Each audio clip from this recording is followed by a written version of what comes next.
Hi. Now, you might be wondering, why are there two different Peugeot 206s on your screen? Yes, they are different. I'll give you 5 seconds to spot the differences.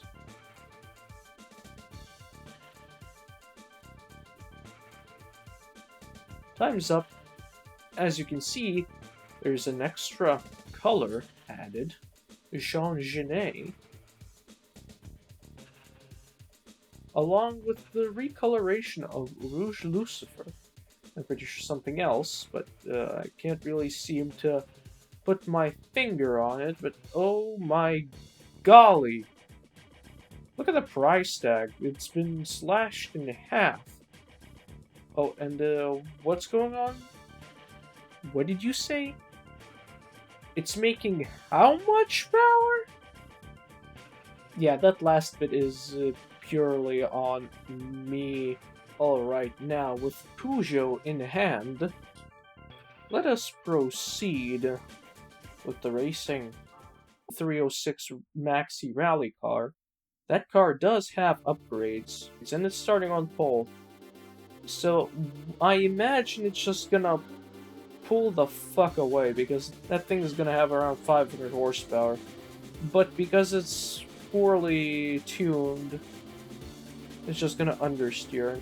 And as you can see, my car is revving to around 11,000 RPM, with the red line being at around 10,500, 10,600. It's beautiful. It's a little quiet though. Oh my. Yeah, we're going off track. Can I beat my bigger, badder brother that is just pulling the fuck away?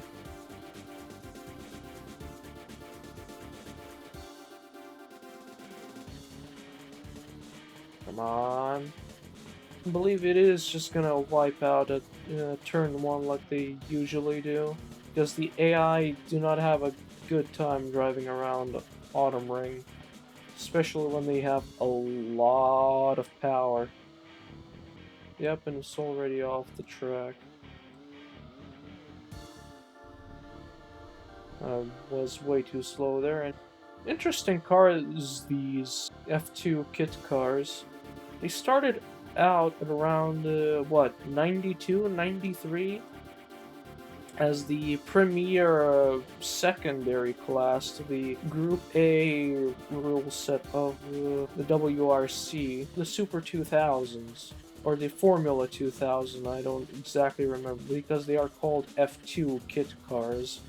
So I imagine that's where the naming convention comes from. At the beginning of the series, the cars were definitely nowhere near as fast.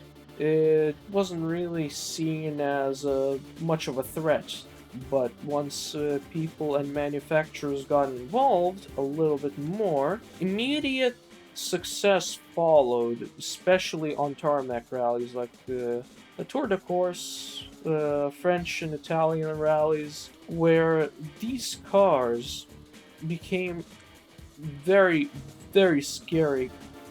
Rookie rally cars were beaten overall by the F2 cars because they just became glorified track day specials.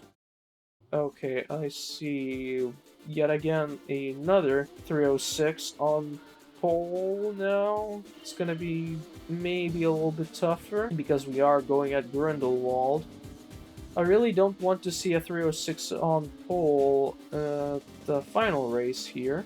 The thing is basically the GT40 of the race of NA Sports here, at least now, because it does have like 500 horsepower. Because it didn't bother making a separate engine for that car specifically, because it is just a racing modified Peugeot 306 that appears, and not a separate car or like an arcade preset. So issues arise from there, and I didn't want to mess up with the file structure and stuff of the A-Spec mod, because yes, this is the A-Spec mod.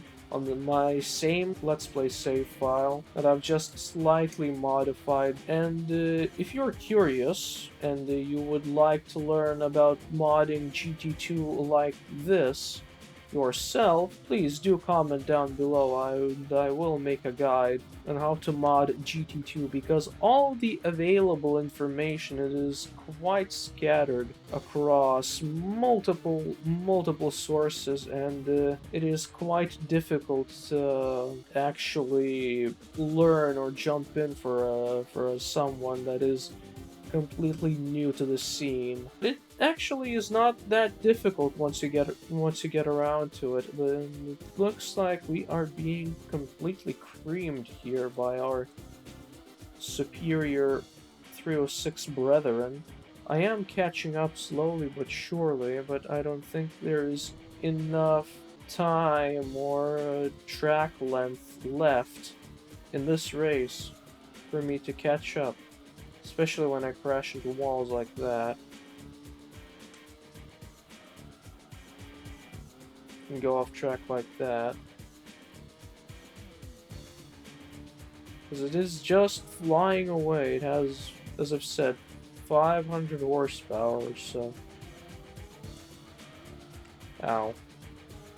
You can clearly see I'm not the best at driving front-wheel drive cars. Quite nice to drive.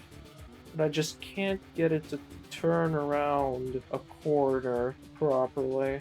Yeah, this is gonna be a tough one. 2.4 seconds. Got this. Let's not crash. Lovely. Second try, first place. Actually, no, we won't have a repeat of last race. We are going to have no Peugeot 306, apart from mine. We can safely ignore the Spoon Integra because it's not going to be a threat. I find hatchbacks in Gran Turismo 2 to be a lot more understeery than anything else that is front-wheel drive. Then again, the majority of front-wheel drive cars are hatchbacks. Maybe just my inability to drive them. And across the line. Race complete.